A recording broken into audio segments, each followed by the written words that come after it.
père des orphelins, le mari des veuves. Que Dieu Dieu pour ceux-là qui te cherchent. Pour ceux-là qui te cherchent. Pour nos millions de battre ta face. Pour te dire que nous ne sommes pas dignes. Nous nous voyons ça. Nous ne voyons pas dignes. Celui qui est digne, c'est toi. Celui qui est capable, c'est toi. Celui qui produit amour et l'espoir et le fer, c'est toi. Notre capacité vient de toi. Nous venons encore ce matin devant toi. Car nous sommes malades. Nous sommes pauvres.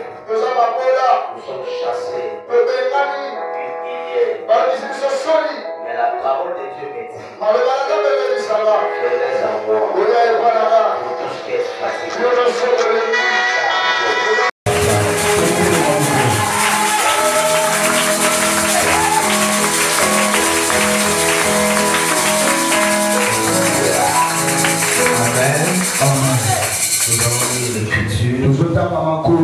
En Genèse chapitre 9. Je suis sous Dieu. Ne vous dérangez pas, Je suis sous Dieu.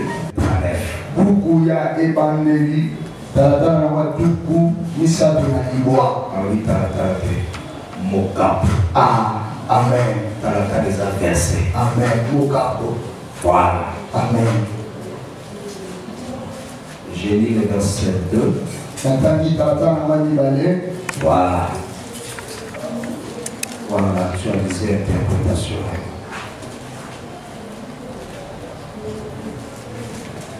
La Bible revient sur les critiques. Et comment faire un faire l'effort de lire très bien. L'Éternel fit avec eux. Nous allons lire le verset 2 jusqu'au verset 10. Je vais donner beaucoup de passages. Au Notikala, on partagera ça la semaine. Quand il y a une grande bénédiction qui vient, il faut attendre ça dans la prière. C'est pourquoi la semaine qui commence aussi, nous serons en prière. Mardi, mercredi, jeudi. Jeudi à la montagne. Et le vendredi, on sera ici. Mardi, mercredi. Vendredi, nous serons ici. Continuons de prier avec les noms des gens, les photos.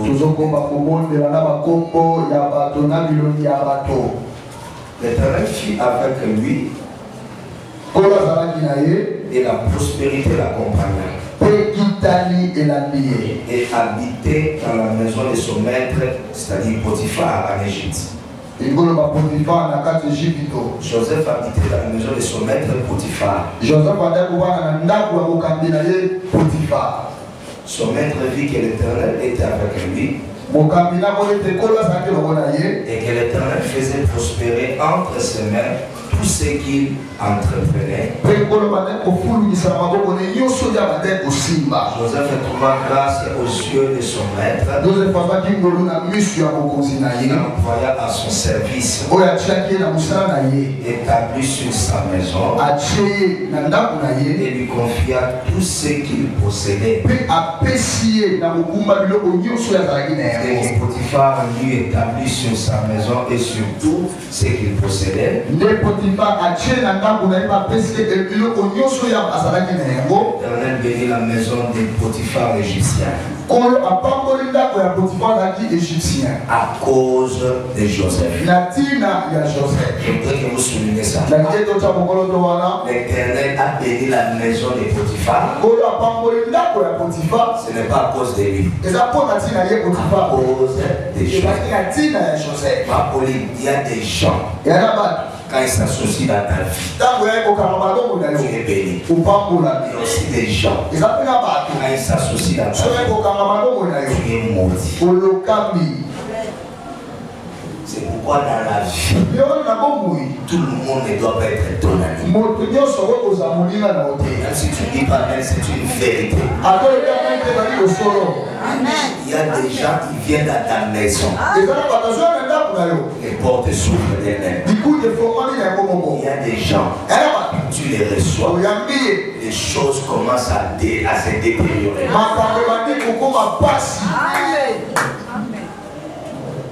J'ai appelé quelqu'un chez moi. Là, je suis dans la voiture. Là, c'est bon. Ah, moi, là, où me les a dit, il y a un je lui ai donné l'adresse. Et chaque fois, je ne pas là. Mais je la mets pour la première fois chez moi. Je lui achète un sucret. Oh, on a lié, pas lié. Quand on a dit qu'il a dit à l'intérieur, il a volé. Alléluia. Amen. Et pourtant, les jours qu'il a volé, je n'ai pas constaté ça. Mais on l'a fait cette histoire-là, 10 000 francs. Si ce sont des chaises à l'intérieur. Mais je lui ai donné 30 000. Je suis devant la chaire ici. Je lui ai donné 30 000. Et je lui ai dit à partir d'aujourd'hui, tu vas commencer à venir nettoyer à la maison. Chaque 4 jours, tu viens. Après 4 jours, tu auras 15 000 par chaque séance. Si je me déplace là-bas, c'est 5 000, c'est 6 000. Tu vas venir ici. Chaque séance, 15 000. Si par mois tu le fais comme ça, c'est-à-dire tu as 60 000. Et il est parti. Et quand il est revenu pour l'autre séance, là où je constate que là où je mets quelque chose là, il n'y en a plus. Dieu m'a dit, tout le monde n'est pas amené à la maison. C'est un conseil que je te donne aussi. Ma vie n'a plus ce qui est ce n'est pas à cause de Dieu. Ce n'est pas à cause de nous. C'est à cause de notre entourage. On reçoit n'importe qui. On aborde n'importe qui. Yaya, pour les cahiers sur la boligoté. Est-ce que je peux avancer? La maison de Potiphar était bénie à cause de Joseph. Il y a des pasteurs. Quand ils t'encadrent, tu n'as pas encore des millions. Et tu sens que tu as déjà la paix. Les pasteurs comme ça. Les pasteurs, tu sens vraiment que non, ça. C'est un kibitz. Ils mettent seulement pour l'argent. Amen. Amen. La maison de Potiphar était bénie à cause de Joseph. L'Éternel bénit la maison de Potiphar à cause de Joseph. Et la bénédiction de l'Éternel fut sur tout ce qui lui appartenait. Soit à la maison, soit au champ. Il abandonna aux mains de Joseph tout ce qui lui appartenait. Et il n'avait avec lui d'autres soins que celui de prendre sa nourriture. Or Joseph était beau de taille et beau de figure.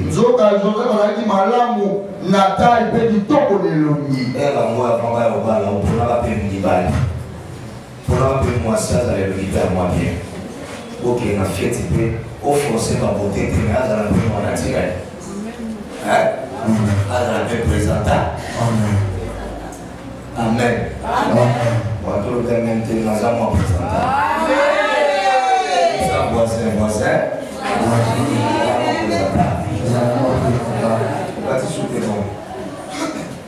Hein? Chaque dimanche au 4 ans. Joseph était beau. Joseph a dit Bitoko. La Bible m'a dit la beauté. Priez. Sambela. Soyez beau. Zapito. Priez, soyez bête. Sambela Zapito. C'est dans la parole. Joseph était beau. Joseph a Kitoko. Oh, j'aime ça. On dit Joseph avec Kitoko. Des figures. Beau détail. Beau de figures. Après ces choses, il arriva que la femme de son maître porta les yeux sur Joseph. Il dit à Joseph, couche avec moi. Et refusa. Joseph refusa. Si bien on a voisin, le voisin, il faut boire à capé. Oui, on va chercher au sol, mais les gens vont solo. Si mais le voisin, c'est là où je suis même à Ofoboyaka. Si mais le soit si le bas comme la tine, le bas voisin, on dit pas mal pour faire les prix. D'autres c'est agréable. Amen. Amen. Pasteur Général Nicolas Cher Nazaïna Kananga. Moi, je suis tellement monnaie à la ligue. Je suis allé à la Kini. On a monnaie pour parce que tu es sa femme. Comment ferais-je un aussi grand mal et pécherais-je contre Dieu? Quoiqu'elle parla tous les jours à Joseph et Joseph refusa de coucher après elle.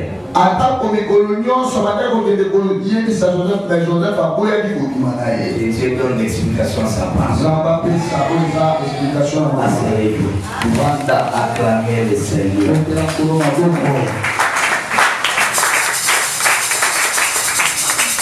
On va lire Amen. Mon petit thème, c'est l'ingratitude. L'ingratitude amène la malédiction. Je voudrais prêcher avec toi. Dis à ton voisin, l'ingratitude amène la malédiction. Amen la malédiction. Côté nous donne 5 minutes. Côté va travailler 5 minutes. Vous aurez pas l'ensemble. Côté de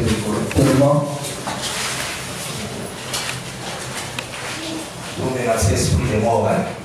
Dans ma famille, tout menacer l'esprit de mort. Dans ma bota, dans ma bana, tout menacer. Pourquoi ça? Pourquoi vous en avez? Hein? Quand on n'a pas, c'est parce qu'il y a un danger. Et nous devons beaucoup prier. Et le prophète a cité ton nom. Menacer dans l'esprit de mort pendant 5 minutes. Un chassant, que je la forme malade, dans un combat, dans un problème. Car au nom de Dieu.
Amen.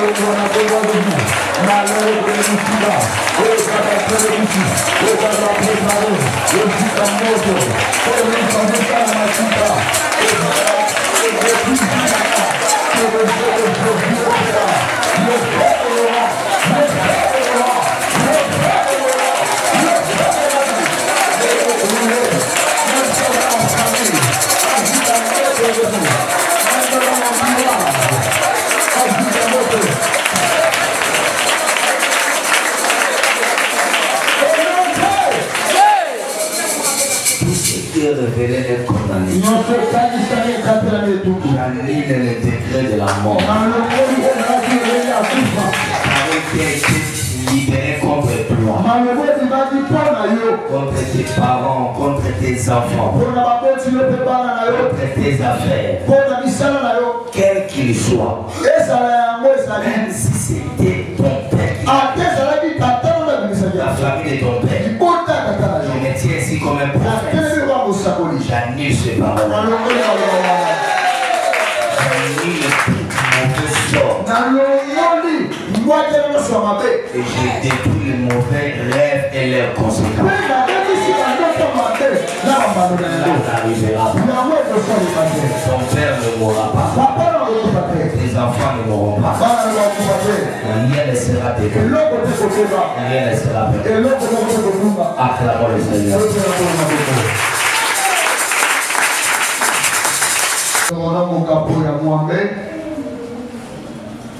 Vous avez écrit ça verset 10 au verset 21. Mais moi je vais lire Deutéronome chapitre 15 verset 15.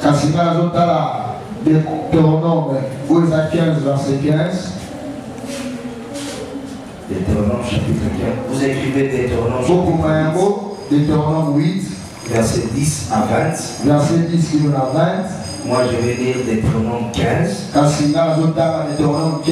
Verset 15. Verset 15. J'ai lu la parole.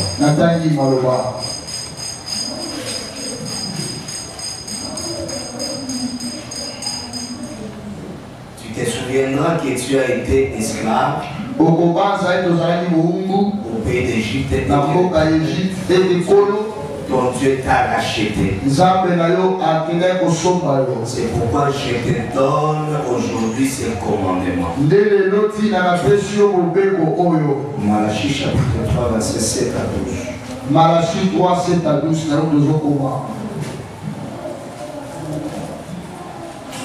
Je donne tous les versets que j'entre dans mon message. Malachie chapitre 3. Malachie 3. Verset 7 à 12.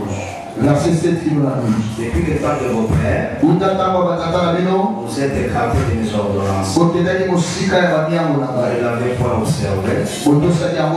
Révélez à moi et je reviendrai à vous. Dit l'Éternel des armées. Et vous dites en quoi devons-nous revenir? Est-ce qu'un homme trompe-t-il Dieu? Car vous me trompez et vous dites en quoi avons-nous trompé? Dieu répond dans les dîmes et les offrandes.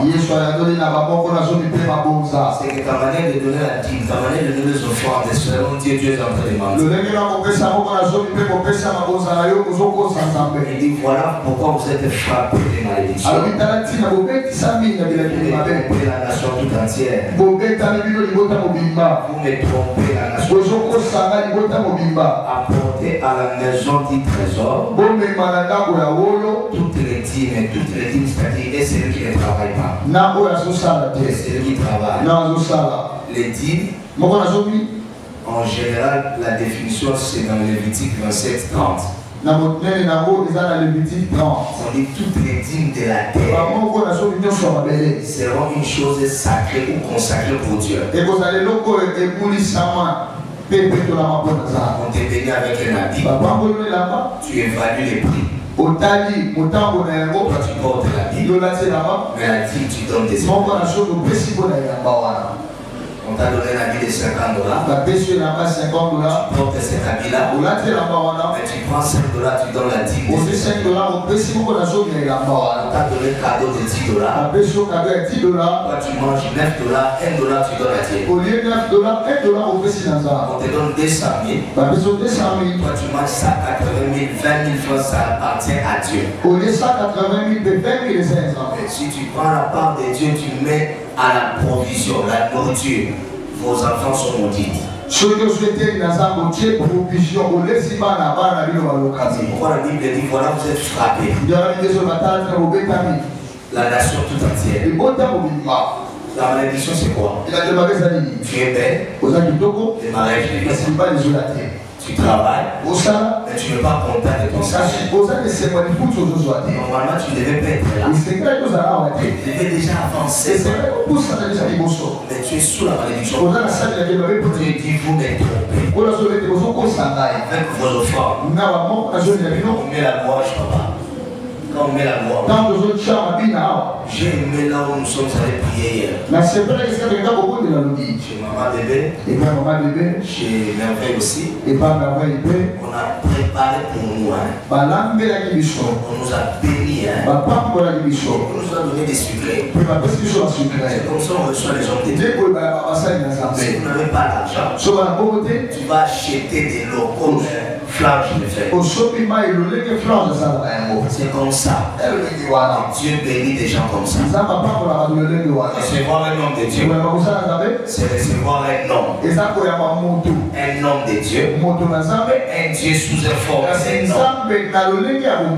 Je vais répéter. Recevoir un homme de Dieu, c'est recevoir Dieu sous la forme d'un homme. Je veux que tu dises amen. Il dit, revenez, je reviendrai. Papa, je ici, tu ne reviens pas, Dieu ne revient pas. Voici à ma soeur ou fils, ça n'a pas changé Dieu. Pasteur Barou, tu es mort, Dieu est resté à son temps. Il n'a pas changé. Il est le même bien. Alléluia. Papa Isidore, respecte ses paroles. Je voudrais chaque fin du mois. Toi, papa Isidore, vous venez avec ma poli. Tu me donnes ta dîme. Même si tu as $30, $40, tu enlèves $4. Les gens qui vous empêchent de donner la dîme, généralement ce sont les rosicruciens, les francs-maçons. La Bible dit dans le livre de Daniel 9 verset 27, quand l'Antichrist viendra, il fera alliance avec certains pasteurs.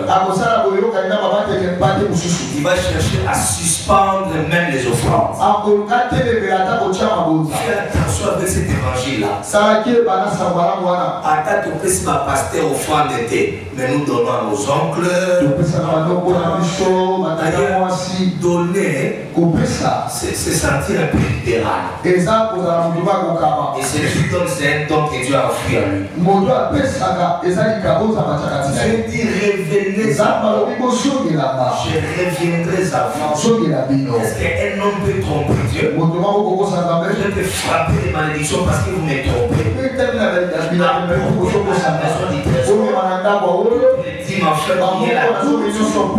Dans ma maison, mettez-moi de la sorte à l'épreuve. C'est le seul verset où Dieu permet alors de le mettre à l'épreuve. Il dit mettez-moi de la sorte à l'épreuve avec les dîmes et les offrandes. Je tape la poitrine et dit vous verrez. Si pour vous, je n'ouvre pas les églises. Si pour vous, je vais détruire les dévorés.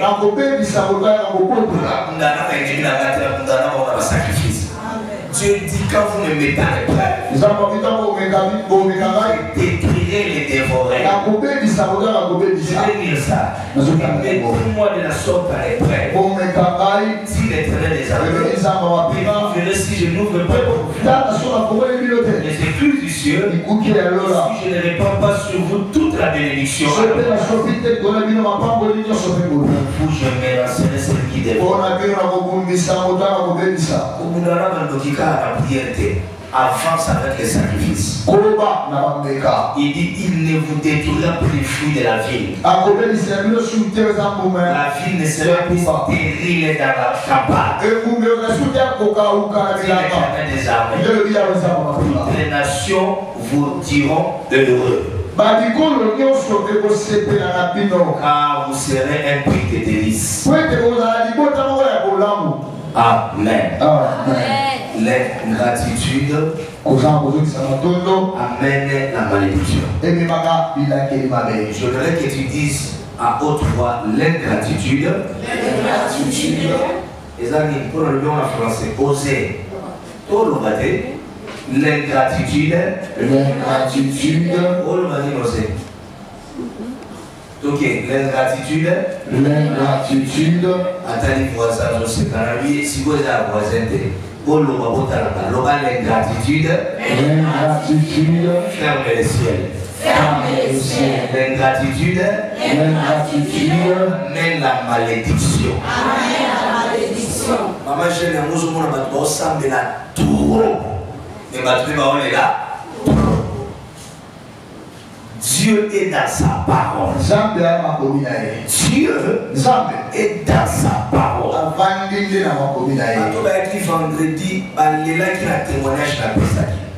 Quand tu Angola, tu moi la biso, ou Azalakia, Nova, mais la gueule, tu maman Moussousou. Maman m'a opéré la chaîne en fita. Maman a salé la Nora jalousie. La vie maman a salé la Nora. Azoba Nora ni Nora Tamulaka. Nora de Dramike. Ils ont pas dit. Or Nora n'a pas monaki. N'a raté 10 comment. D'autres il y a $5,000 na kabinga. Pourquoi on va aller du coach Nora boye? On va aller dans Naku, Musala, Mutuka. Le loco est boni, pas qualifié. Les années, il coche. Mais est-ce que vous continuez dans la photo, on peut la vérifier. Si vous êtes à solo, vous avez la raison solo. À titre de la on la vérifier, oui, c'est vrai. À solo, vous avez la raison. Moi, du coach, ça va passer plus dans moi, du coach. Alléluia. Mais ça, la raison, tout le monde est là, mobile. Alléluia. Mobile, elle a dit, tu pas pasteur. Bah, ma famille, je ne sais pas moi aussi. Parce que mon toit, je vois un bali. Et la sœur là est allée plus loin. Or, place à Kekuna, na Angola, à Kekuna Gaï. Parce que mon toit a fumé les portes des amours à Gaï. Je voudrais quand même que si nous sommes là à Gaï, et ça en Angola, il y a beaucoup de Gaï. Loba, amen. La vie terme, il y a des leçons. Et mes maris. Maman Chantal, moi je m'en vais te dire parce que le boko est sali. Ndako est sali. Mon toit n'y a pas mis pour aller au cahier de Guinée. Attends, vous on va mettre. Je vais continuer avec cet enseignement. Maman Chantal, vendredi, vous allez dire, elle arrive là-bas. Arrive là-bas. Et je n'ai pas de problème pour les documenter. Tout côté de l'ambassade, tout côté de l'Aïnaïe, nous avons la billette, la consul.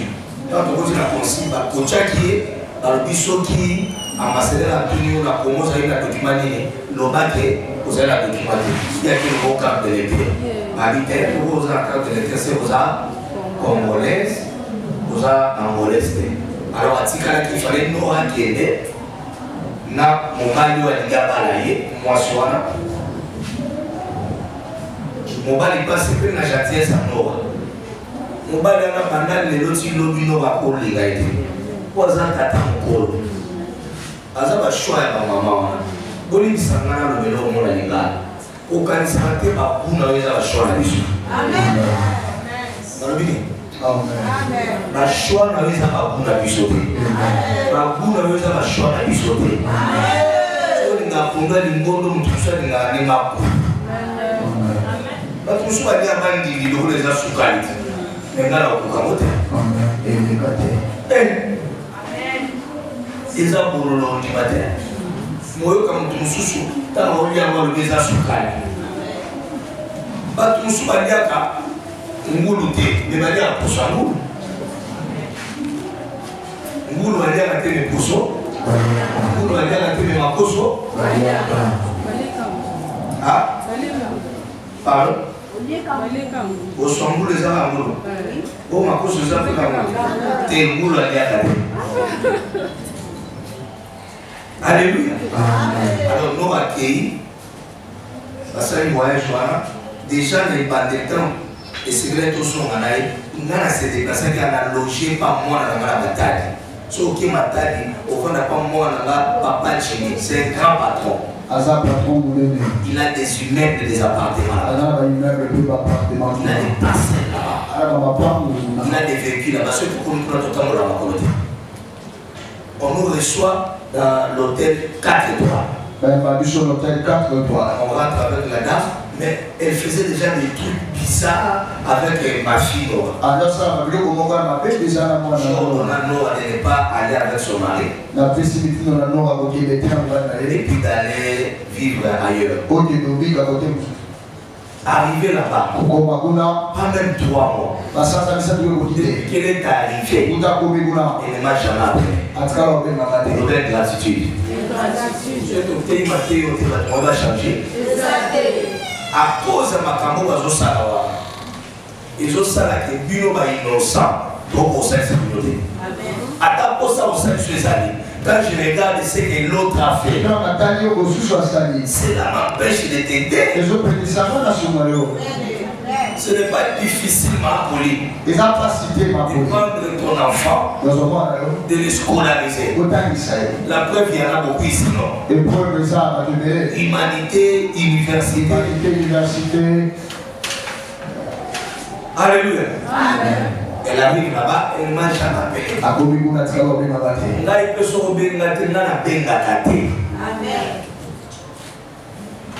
Moi je crois. On n'est pas pasteur à cause de ces paniers. On n'est pas pasteur à cause de ça. On ne vous prêche pas à cause des offrandes. Mais pas votre cœur. À la rencontre de l'époux. Jésus reviendrait. Es-tu prêt? Alléluia. Elle arrive là-bas. Elle ne m'appelle pas. C'est mon enfant qui m'a appelé dans le comédien. Ok, c'est pas grave. Elle ne m'appelle pas. C'est avant-hier que le mari m'a appelé, l'Angolais là. Il me dit, papa, si je ne vous appelle pas, c'est votre fille là qui m'a dit de vous bloquer. Je dis pourquoi? Il dit, lui me dit que toi tu n'aimes pas notre relation. Je vois la limite la future transport là. J'ai dépensé au-delà de 297 000, je crois. La dépense de l'air 297. Dis à ton voisin. Sois reconnaissant dans la vie. Sois reconnaissant dans la vie. Je te laisse Zala reconnaissant. Et moi, c'est ça reconnaissante. Le bas au Corisco, quand il y a battu sur la porte. Naturellement, on va plus voir le Yosubo et le Balanaï. Nangaï. Habiter pour tout le temps, tout soit qui m'a cassé. Pour y a sécurité, n'aura qui n'aura pas à zérer caca. Na matadi pour accréditer les documents pour que les éléments non, nous on a la bière avant qu'il ait nous devons traiter les documents après on a yes mon thème hein à chercher chameau ya mundas mon thème est bon qu'il est joie et le nom thème on donne la tête à pour le malin de comptabilité maman de besoin quand même Les gens que nous avons mis l'huile. Les gens que nous avons imposés. Les gens que nous avons priés. Aujourd'hui on est malade. On a des attention. Peut-être que c'est à cause de beaucoup jeûner. Peut-être que de beaucoup aller à la montagne. Le régime essaie de bas. Je n'ai jamais eu faim avant 13h. Je n'ai jamais dormi avant 0h.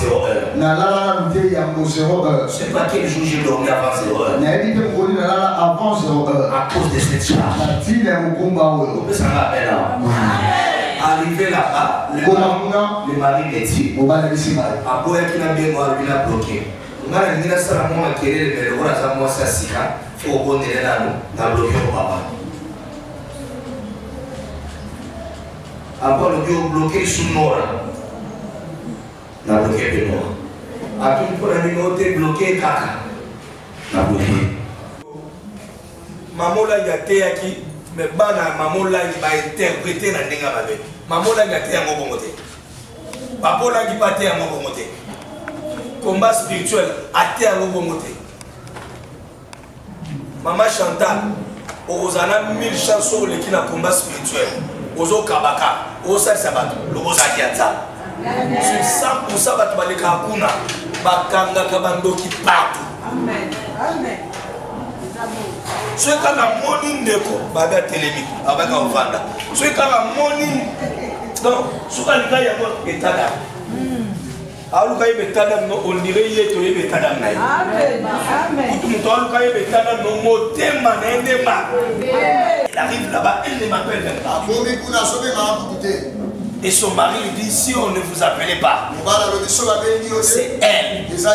Mon mari est là on les voile. A dit cette femme-là doit être sorcière. Et bébé lié. Tout le mal qu'on veut te faire, Dieu va te venger. On dit de toi, Yaya Olingo Linate l'État fera sortir tous ces hommes. Maman Chantal Moutama Baba on a libéré. Bata mitoye bate, mais Nzamba au permet de faire.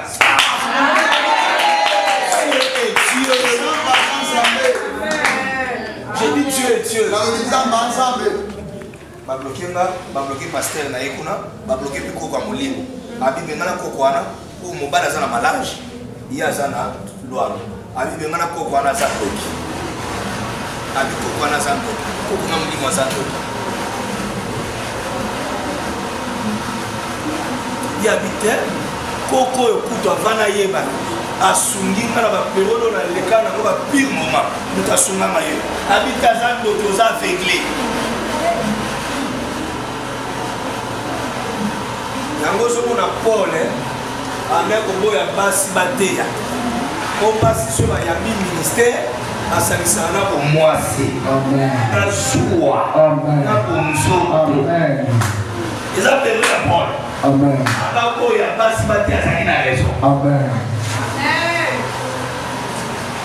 bara na ba kele ko tara mundini moko so ka utangele a akilo yesu kiete omuna ka ya munda kuna ndesa na binoni yau kaka yana da for example kaute awa so ya teme na da kwa so ya mais bana kama dikake evangelisation pana après ça prophétie assemblée le temps bana mbala ba moi so azango ya muna ka globa ya muna ka globa pe ya muna ka makama pe nga normalement so ya ofunda nga mo ba funa o kasoro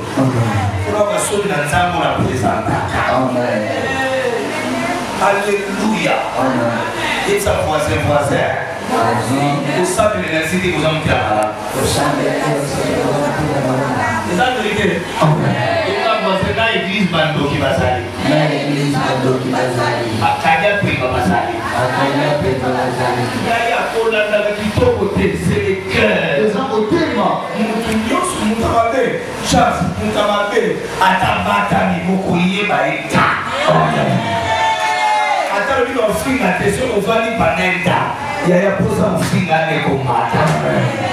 Posa oina wa ne komata. Qu'est-ce qu'il a dit encore? Il dit, moi, Soyo, Tamaïmo, Alda Kabolana, Madikoana Nyos. Alina Koma, pas moi, Namoli. C'est un prophète là-bas. Alda Sakolina. Namola. Habitez là, papa, la côté. Oyo, ça l'a dit. Là, Soyo, comme la Rana, maman, est qui m'a zandoki. Ndako, la maman, va venir sur ma zandoki. Comme on va dans la côte, c'est dans la côté. On va aller au banc, à dire que Oyo a repassé la barre.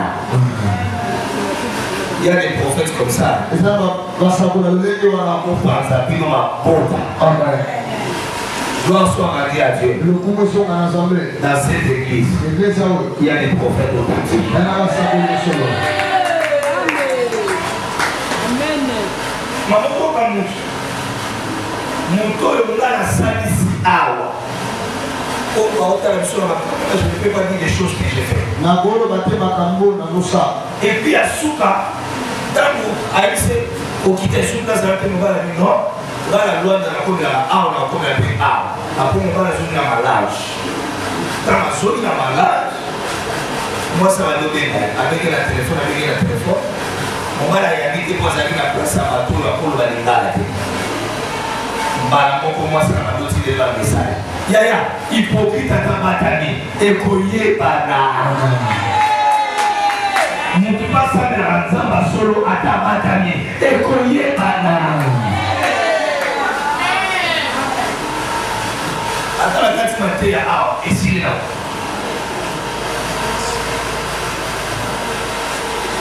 À notre île, là, on peut là, tous les amateurs.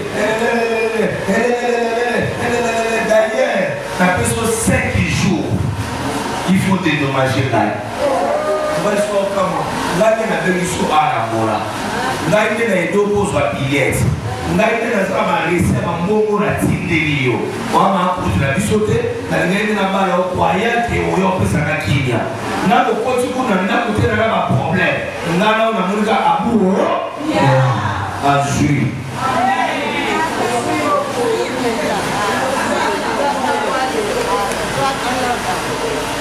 On ne combat pas supplier à Dieu. C'est qui vérifie dans la vie d'un homme. Dans la vie d'un homme, on s'en bateau. Mais quand quelqu'un a tué, fais attention. Il est critiqué. Il combat. Ce n'est pas lui que tu combats. C'est son Dieu.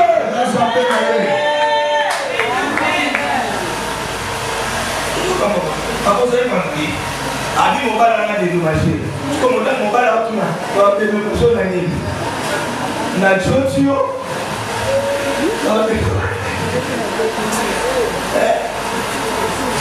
Yo ça la loi na ça malade. Na on tire la loi fufu à provision. Non dédommagement. La fille est là qui ça peut pas comment la politique de dédommagement. Amen. Ba cause de ba le voilà cop. Amen. Pété, il est dans sa pété. Adi na famille si famille na kamo kuiba. Toujours c'est dans la life chao. Aya na benengi na life. Comme ça, ngai pe na onoba a dédommager. Pas peut-être c'est quand on va travailler pas dédommager. Na tu nous as pas reçu ce truc. Adi na ça là-bas, pas na tout là. Na di kanga mali fa. Beaucoup dédommager. La personne là. La personne là c'est qui? Ma propre fille. Que j'ai oué. Que j'ai béni. J'ai laissé chez moi la maison. Batonio son maman Lili. Pourquoi ça on a la côté? Tu ne connais pas l'intention des gens. Ingratitude. Je vais parler un peu de l'ingratitude. L'ingratitude c'est quoi? C'est le fait d'être incapable d'être reconnaissant. Les bonnes choses qu'on fait à toi, des choses que tu ne mérites pas. Mais on te l'a fait. On t'a nourri, on t'a donné l'argent, un téléphone, un cadeau. monsieur-là ne pouvait pas décorer ça. À cause de la même tête, il n'est pas obligé de décorer. Il n'était pas obligé de décorer ça. Il n'était pas obligé de te recevoir. Il n'était pas obligé de te faire là. Mais c'est lequel des dieux qu'il est touché de faire le bien. Les ingrats, ce sont des gens incapables de dire merci. Bien fait qu'on lui a fait. Dis amen, je me celui qui fait un ingrat. C'est une ingrat. Les bienfaits qu'on te fait, tu dois savoir dire merci. Même insucré, même il montre, même la vie, même tout là. Mais monsieur là, ne peut pas compter les détourner ça. Il lui a fait voyager. Il s'était obligé. Et il a fait quand même. Attends, toi, la scène est pas mais regarde quand même les bons côtés de l'histoire. L'ingratitude, c'est un acte de rébellion. Tu n'avais pas la chance d'avoir ce que tu as. Tu ne pouvais pas arriver là où tu es là. Si tu es là, c'est à cause de quelqu'un. Je l'ai dit une parole. On ne peut pas les donner la main. Dieu, on ne les voit pas. On devient quelqu'un. Derrière quelqu'un. On devient quelqu'un. Derrière quelqu'un.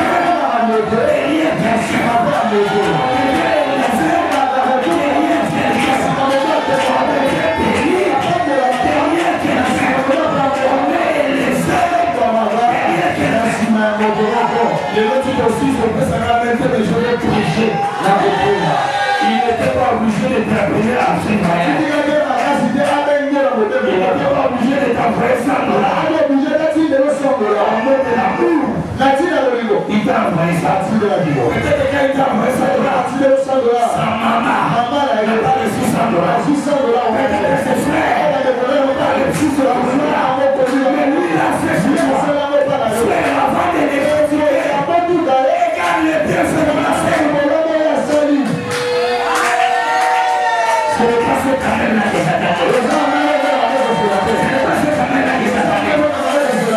Car l'homme, en tout cas l'homme est ingrat. De nature. Regarde ton voisin.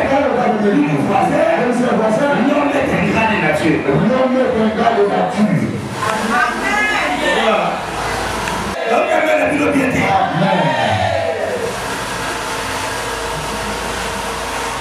Ça dit dans l'homme, il y a la sémence de l'ingratitude. Parce que t'as là, Moutou, nous avons appelé au paiement. À tous à la mise de la paix, mais tu étais malade. Tu t'avais dit, tu avais des combats. Tu t'as sorti de ces combats. Tu traversais un moment de douleur. Mais tu n'as pas compris. Comment est-ce que tu es sorti de ces situations? C'était la main de Dieu. C'est que tu demandes à Dieu. Tu ne l'as pas encore. Mais là où tu es, tu n'es pas encore là où tu es. Là où la voie jetée. Mais là où je suis, je ne suis pas sur les par là. Là où la voie jetée. Mais là où je suis, j'ai maintenant ma valise. J'ai encore des robes. J'ai changé les habits. J'ai changé les chaussures. Là où je suis, je peux m'acheter quelque chose. Mais sois pas ingrat. Vous avez débaillé l'église là. Bazara, vous avez pris ça. Vous avez ça là. Au compte où on était là, qui s'est fait la maladie pour moi. Dans la manière à se faire sa mère. Mon bateau peut signer. Lola, la macabale.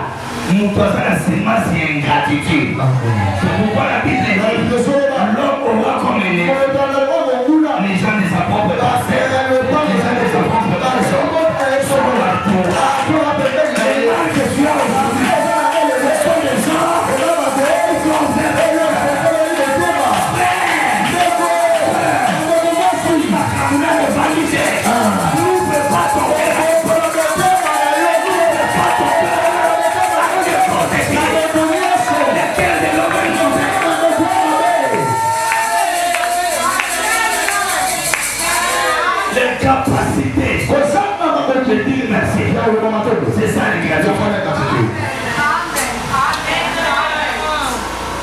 le bateau témoignant. Au moins, le bateau témoignant au côté. Le bateau va tirer la caravane. Tu as fait. Ça va ça. Tu as raté l'accident. C'était Dieu qui a été. C'était Dieu. Tu viens de tomber malade. Tu as fait une série de maladies. Malade des autres qui sont et comment va ton sous. Un problème au commun qui n'a pas tout sous, mamie tient mis calango. Mais Dieu n'a pas il t'a sauvé. Il t'a soutenu. Attends, aussi, il y a des innocents en prison. Mais toi, tu as affronté. Tu es libre. Tu es sorti avec les maris. Tu es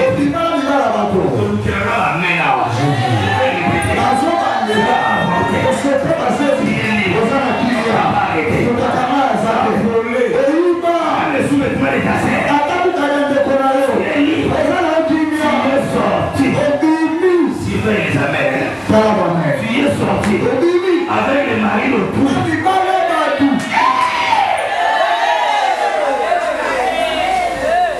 Toi-même tu connais, non?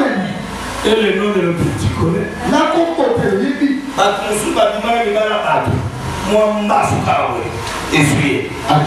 Mais toi, les gens qui nous musique. Amen. Il y a Sony, on va jouer les raconter. Ateka kombo, ateka makasa, ataka kwanga, oteka na mapa, ateka kombo, makasa ateka kwanga, mais aujourd'hui, elle parle à Dubaï et elle parle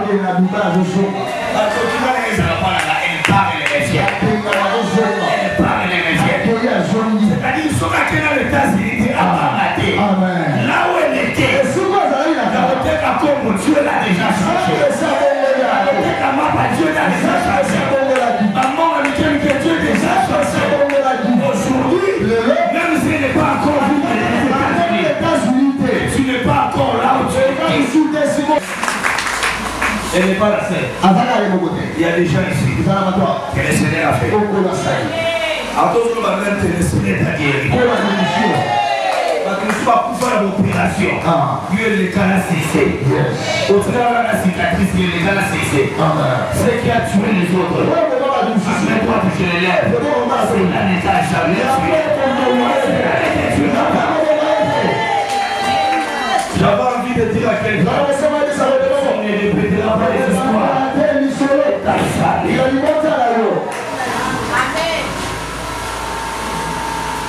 Dans l'homme, tout le monde est ingrat. Il a la semaine de l'ingratitude. Car on se focalise toujours à ce qui nous manque. Mais tu oublies ce que Dieu a déjà fait. Ce que Dieu t'a déjà fait. Oubliez ce que Dieu a fait. Est-ce que vous pouvez me donner la main? Est-ce que vous pouvez me donner la main? N'oublie pas de déposer la main ici. N'oublie jamais. C'est lui que tu étais. C'est lui qui t'a aidé. N'oublie jamais. C'est lui qui t'a aidé. Dans des moments difficiles. Parce que quand ça les signe dans la mort, même celui qui a prié pour toi, ne l'oublie jamais. Dans ta gloire, ne l'oublie jamais. Ne l'oublie jamais. On va connu le jeu de cause avec ta fille.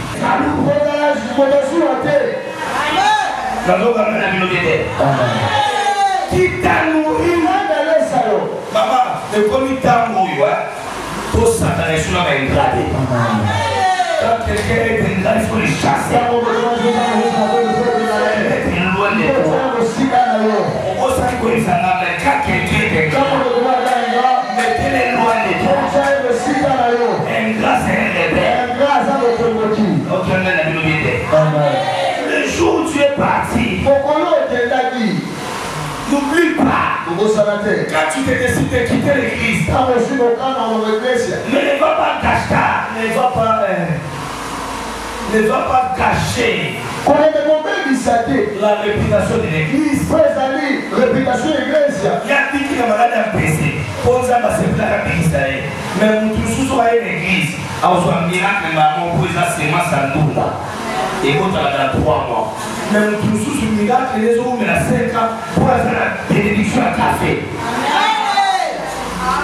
Nous avons nous ça pour qu'il y ait planté qui m'ont décidé.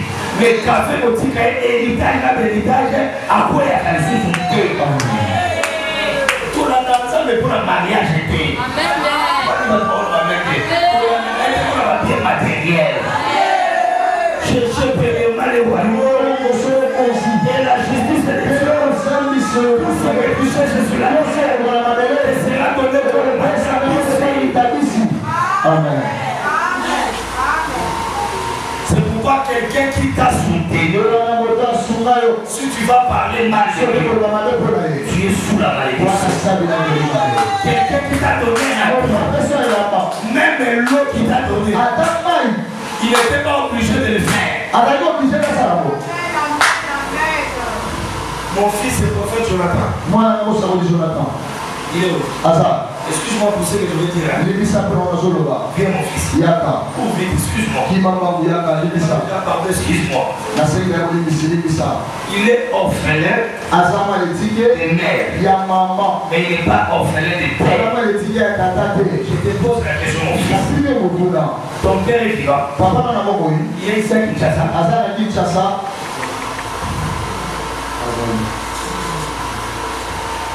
Il est ici à Kinshasa. Azado Moussoué. On va voir.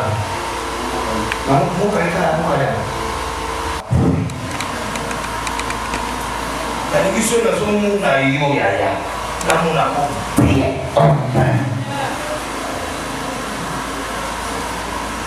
Dans ce monde, c'est comme si les femmes vous lisaient sur mon cigarette. On nous trouve à Simi caché. À l'Indabeta. Pas plus d'autorisation. Mais dans ce monde, il y a ce temps pour la milinga. Alors, pour ça, dans ma camoufle, il y a des choses à faire. Ce qu'on peut faire, c'est la prophétie. Prophétie, c'est le travail à pied. Tout ce qui est la pointe qui est sabbat. Dans l'hôtel, il y a un peu de choses à faire. Amen. Vous savez, attention, au cours répété, histoire à famille. À quel âge il est déjà? Papa nous consomme ce moment.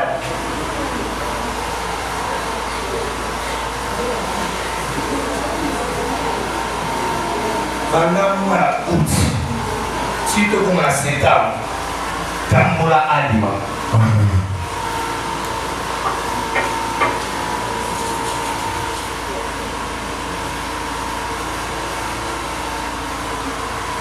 Moi, on a la différence. Quand on a poussé un peu, bouger. Quand on a ouvert la yeux, on a monté la carte à 5. La chef est là, le bloc à coton, on a monté la carte à 5. Zamba est ici, au monde, les gens sont là-bas. Jésus. On a tamboli ma paix. Et on a la porte, moi, il m'a remis fumé. Jésus. Avant tout ça, 3 mois pour enterrer. Jésus. Est-ce que vous avez l'église au prophète là? Je ne blâme pas. Qu'il soit maudit. C'est lui qui dit ainsi ma parole. Donc Dieu ne lui a pas. La malédiction. On est en train de la maudire. Et mon balo a bota qui n'est pas.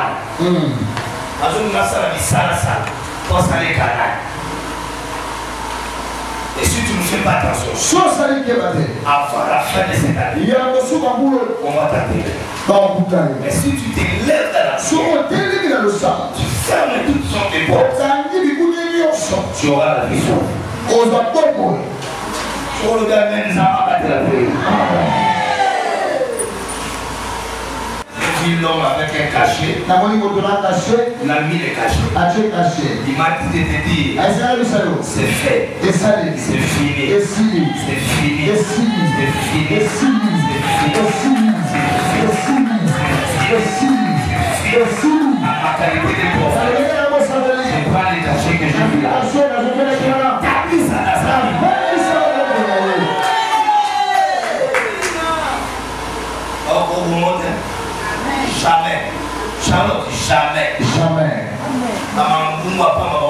Jamais. Jamais.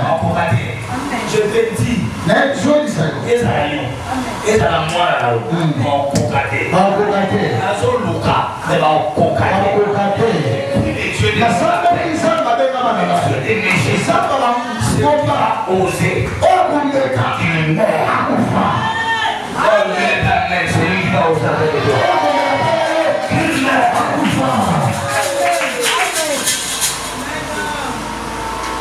C'est l'exercice prophétique. Ata ya bango va progresser. Nous avons besoin de honorer. C'est la base. C'est comme la 10e mois. Et ça, la vérité.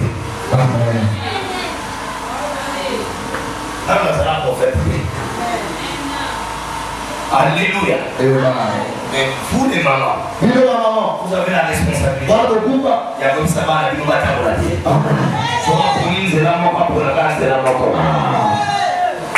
C'est pareil aussi pour la fille qui est à Angola. Parce qu'elle voulait s'initier avec des mauvais amis. Pour marcher gauche, droite. Ce n'est pas là-bas que Dieu l'attend. Il est dit du haut de la chair. Le Seigneur la bénira. Le Seigneur l'élèvera. Dans un temps précis. Dieu la ramènera ici. Puis Dieu va l'envoyer de l'Afrique. Moi que je ne sois pas cela est fait. C'est établi. Dans la vie de la femme de maman pour vous. Établi la victoire. Établi la victoire.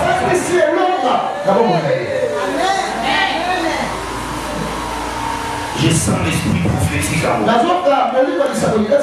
Je sens l'esprit prophétique à moi. Pendant que je voulais prophétiser, j'ai vu quelqu'un toucher une flèche. Il a lancé ça. Ça a touché 6 mamans ici. Lève ma main droite. Dans ces flèches.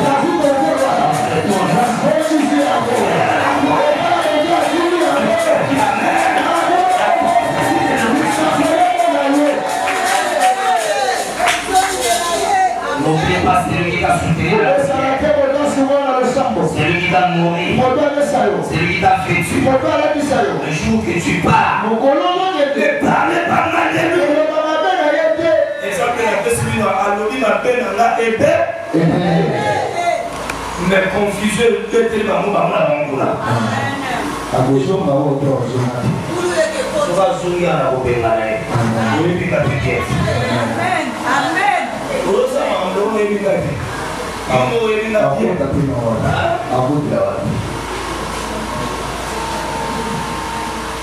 Mon tour est pour nous rappeler et l'équipe poisson. Amen.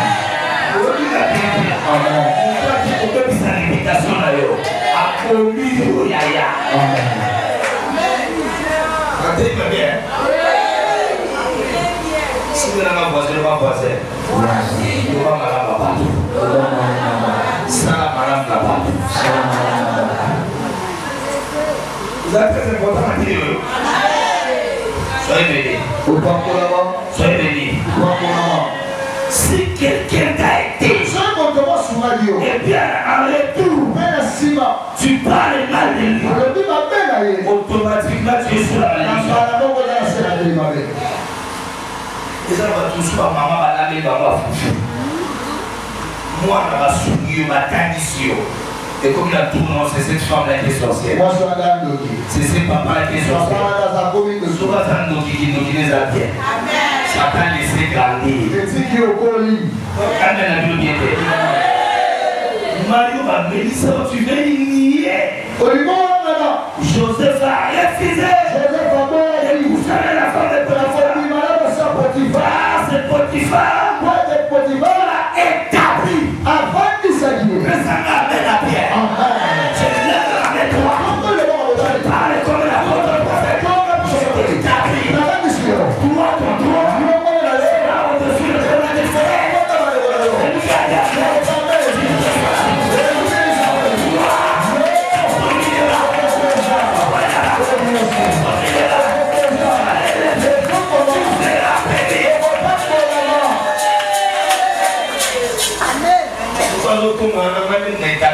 la prophétesse. Amen. Alors, on m'a dit à Tata. Maman dit, après ma télé, mon tunion soit allé sur Foufou. Allah dit ça, il est ta source. Non, c'est pas de la source.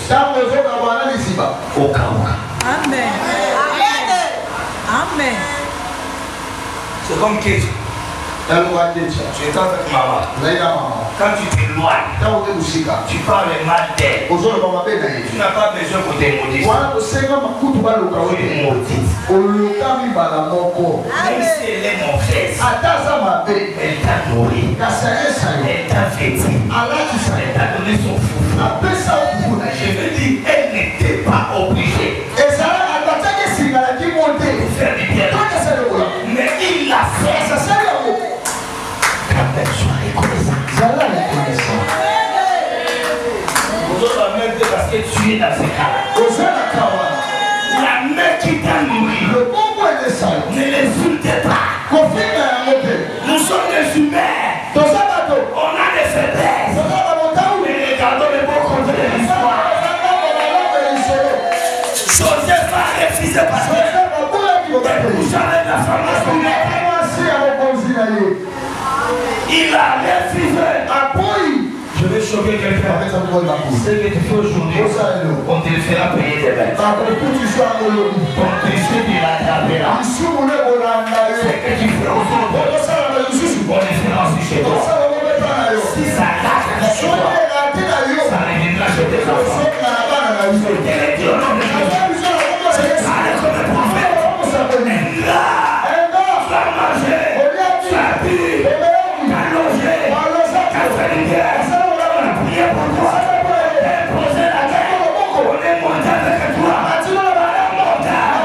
Et toute ta vie, tu vas jamais t'arrêter. C'est travers des morts. Tu commences à prier comme ça. Tu commences à gérer travers les morts. On va jamais. Est-ce que la Bible n'a pas coca? Je suis un homme. J'ai des faiblesses. Au-delà de mes faiblesses, j'ai aussi mes qualités. Amen. Acclame Jésus pour toi-même.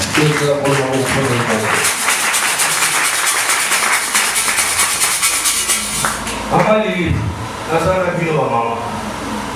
Donc toi, nous avons appelé un son en Angola pour saluer. Dans tous les lieux, on va pour saluer. Je ne peux pas dire à voyager, ceux qui n'ont voyagé, c'est-à-dire je suis d'accord avec ça. Mais celui qui dit des mal là, c'est une ingrate. Quand tu es bébé, ne sois pas ingrate. Ma source est à parent.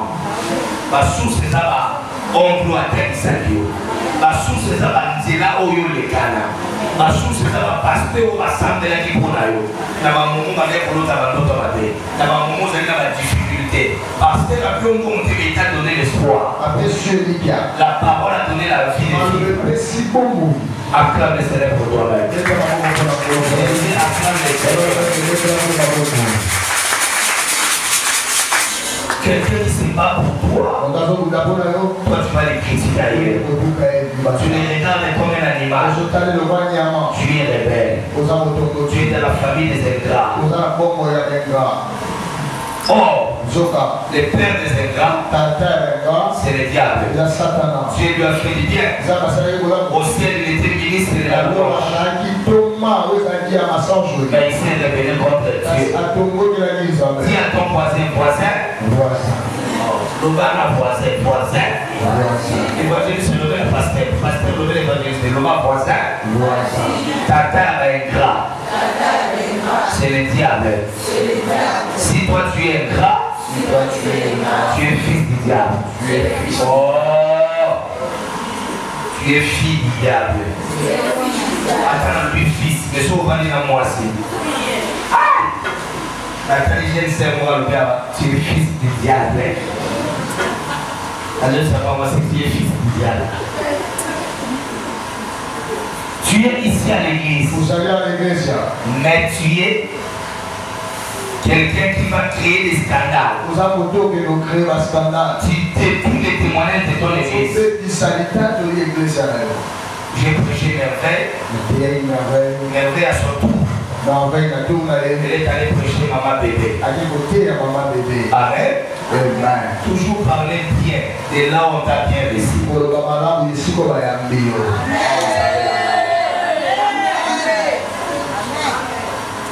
Tout le monde va venir pour le moment bien à c'est à sa maman. Elle a pu souster. La santé présente elle a pu souster. À part soit peu pour ça au sang de la awate.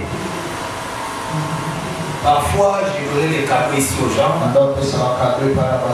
le monde appelle ça la jeune fille au ouais. Elle dit au début. 10 euros. 10 euros. Jeune fille à mon père qui a 20 ans. Moi je suis au père de gars qui est au 16 c'est tu détruis la réputation de l'église. Tu es ici que tu détruis la réputation de ta famille. Va réparer à la maison. Dis à ton voisin, va réparer.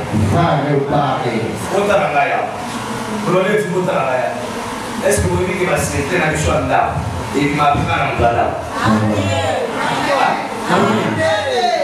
Est-ce que vous avez mon toit sans qu'il s'en bichot?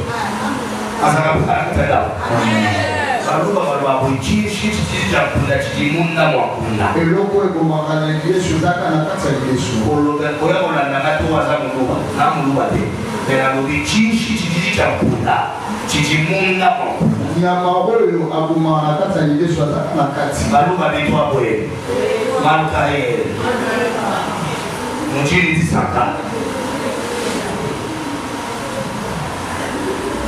alléluia. Les ingrats sont sous la malédiction. Écoutez-moi.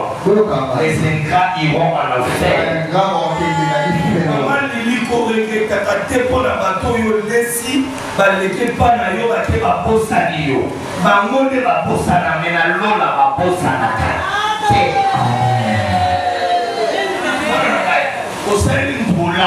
À répondre ma paix, pour regretter ton aide, dans l'eau là, il y a un livre de souvenirs. Je vous le dis ici, Batonio soit Sarana ma paix, la vérité à la paix. Peut-être que soit Sarana n'a pas la soif poisson. Zamba l'omolier à fin. Que Dieu te bénisse. Acclame Jésus.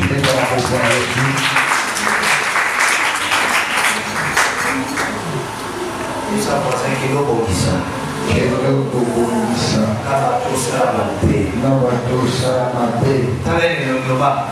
Maman les qui maman ta carte pour la source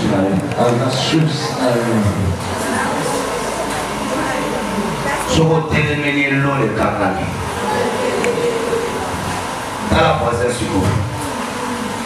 Nous allons aller pour y avoir et ça source à bénédiction. Qu'on allait ingrater. Luka est loco salotika monument d'église. Et là, on a aussi monté par les années.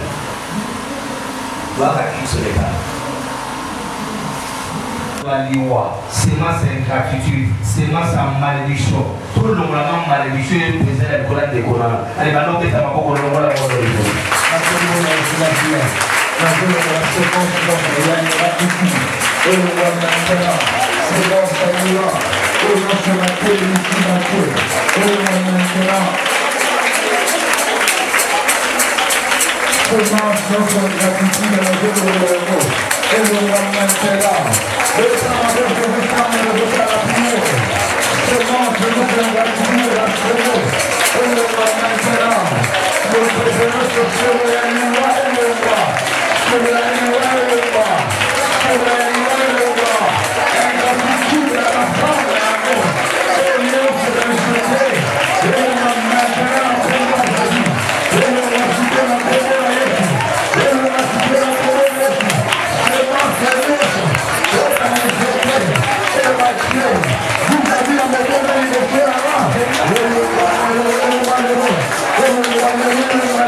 Come on.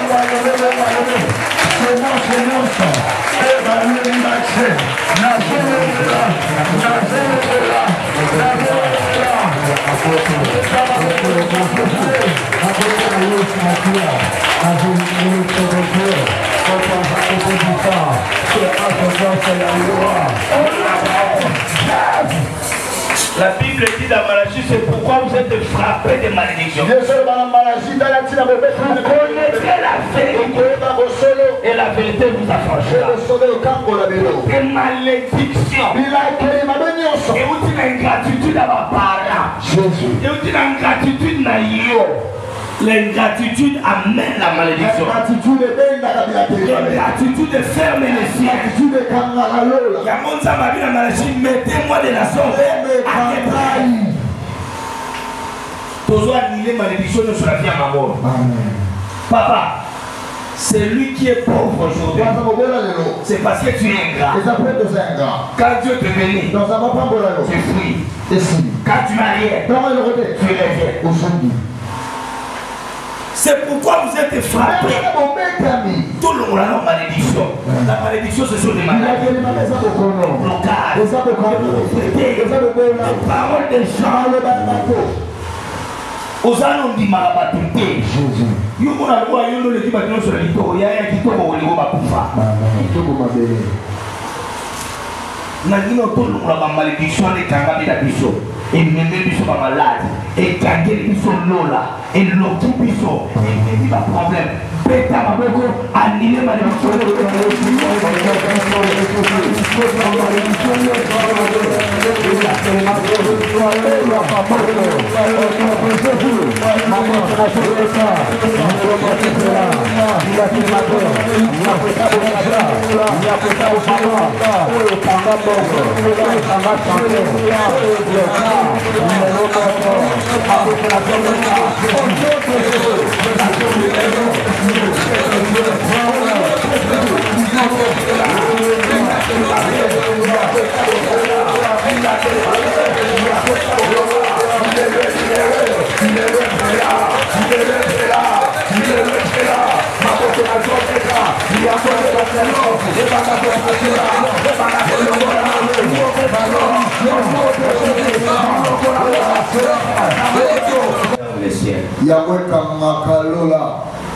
À ma qualité de l'apôtre prophète,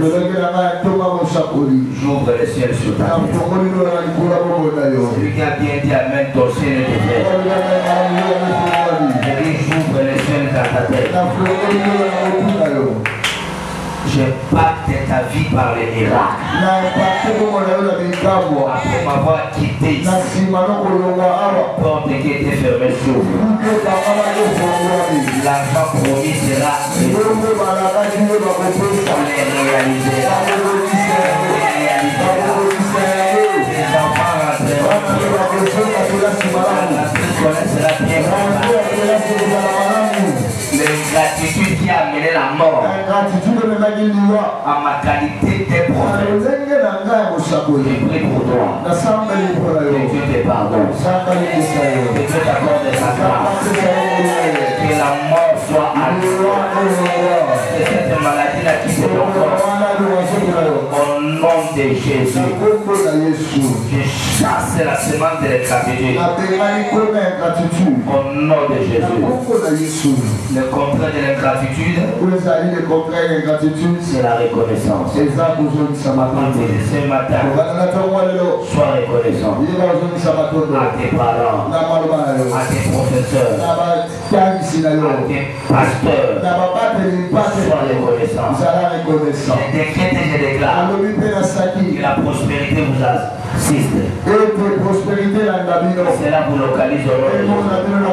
Si tu veux être béni, sois reconnaissant. Sois reconnaissant. Sois reconnaissant. Que Dieu t'amène à l'océan. Que Dieu t'amène à longueur. Que Dieu t'amène à largeur. Que Dieu t'amène à profondeur. Que la bénédiction de Dieu localise celui qui a dit Joseph était élevé. Joseph a tout toi aussi sois élevé. Joseph était béni. Sois béni. Tout ce qui passait entre ses mains était béni. Tout ce qui passera entre ses mains à partir de maintenant va se multiplier. À celui qui a réussi ça, tu reçois la prophétie. J'annule la mort que à la place de la mort, je prophétise la vie. Au nom de Jésus, ainsi prié. Amen. Acclame Jésus. Assis-toi.